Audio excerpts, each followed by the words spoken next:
Oman में परमाणु समझौते पर होने वाली बैठक से ठीक पहले डोनाल्ड ट्रंप ने साफ कर दिया है कि ईरान को परमाणु रखने का कोई अधिकार नहीं।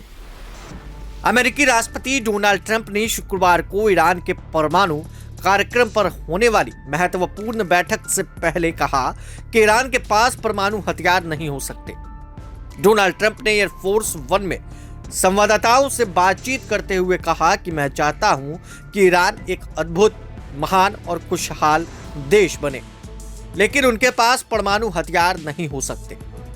डोनाल्ड ट्रंप ने यह बयान उस वक्त दिया जब उनके मिडिल ईस्ट दूत स्टीव विटकॉफ के ओमान में ईरान के विदेश मंत्री अब्बास अरागची के साथ बैठक होने वाली है।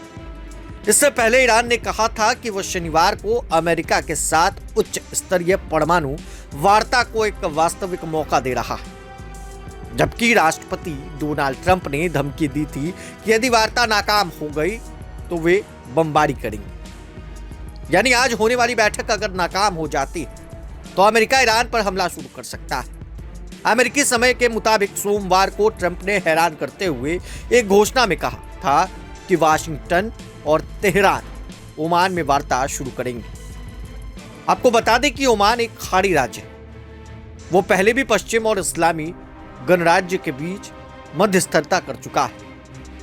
वहीं ईरानी मीडिया ने बैठक से पहले सूत्रों के हवाले से कहा कि ईरान अब परमाणु कूटनीति को एक नए मोड़ पर ले जाने की तैयारी में है।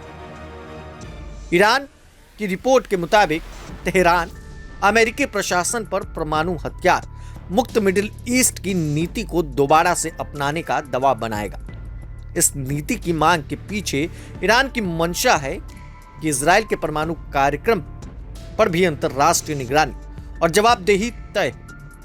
सूत्रों के अनुसार ईरान कूटनीतिक वार्ताओं में यह मुद्दा प्रमुखता से उठाएगा कि यदि अमेरिका वास्तव में क्षेत्र में स्थिरता चाहता है तो उसे सिर्फ ईरान को टारगेट करने की बजाय पूरे क्षेत्र को परमाणु हथियारों से मुक्त करने की दिशा में पहल करनी होगी। यह कदम उस समय उठाया जा रहा है जब अमेरिका और ईरान के बीच JCPOA को लेकर बातचीत फिर से गरमाने लगी है। ऐसे में ईरान का यह रुख न सिर्फ अमेरिका के लिए चुनौती बन सकता है बल्कि इजराइल के लिए भी नई कूटनीतिक जटिलताएं खड़ी कर सकता है। ओमान में होने वाली इस बैठक के कामयाब होने की संभावना काफी कम है। व्हाइट हाउस ने भी इस बात को स्वीकार किया। व्हाइट हाउस ने शुक्रवार को ट्रंप की धमकी दोहराते हुए कहा कि वह चाहते हैं कि ईरान को पता चल जाए कि यदि वह अपने परमाणु कार्यक्रम को छोड़ने के लिए सहमत नहीं हुआ तो उसे बहुत बड़ी कीमत चुकानी पड़ेगी। अमेरिकी प्रतिनिधिमंडल का नेतृत्व करने वाले विशेष दूत स्टीव विटकॉफ ने वॉल स्ट्रीट जर्नल से कहा कि ट्रंप प्रशासन की रेड लाइन ईरान को परमाणु हथियार बनाने से रोकना है, उसके परमाणु कार्यक्रम को खत्म करना शुरुआती मांग है। लेकिन उन्होंने सुझाव दिया कि वॉशिंगटन समझौता खोजने के अन्य तरीकों के लिए खुला रहेगा। ईरान के परमाणु हथियार के खिलाफ डोनाल्ड ट्रंप और इजरायली प्रधानमंत्री बेंजामिन नेतन्याहू के साथ एक साथ है, और अगर यह हमला होता है तो दोनों देश साथ मिलकर ईरान के ऊपर बमबारी शुरू कर सकते हैं। आपको बता दें कि 2015 में बराक ओबामा के प्रशासन ने कई ग्लोबल लीडर्स जैसे चीन, फ्रांस और रूस जैसे देशों के साथ मिलकर ईरान के साथ परमाणु समझौता किया था। लेकिन 2018 में ट्रंप ने एक तरफा 2015 के समझौते को रद्द कर दिया। वहीं इस साल दोबारा राष्ट्रपति बनने के बाद ट्रंप ने फिर से समझौते की बात शुरू कर दी। लेकिन सवाल यह है कि क्या ईरान और अमेरिका के बीच वाकई समझौता संभव है?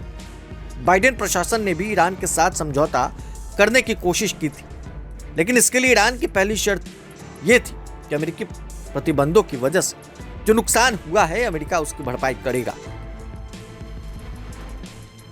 ईरान ने अरबों डॉलर का मुआवजा मांगा है, जो जाहिर तौर पर अमेरिका नहीं देगा।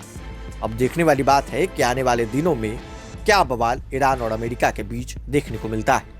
तमाम अपडेट्स के लिए बने रहें प्रभात खबर के साथ। आपका शुक्रिया। प्रभातखबर.com, विश्वास वही, रफ्तार नहीं।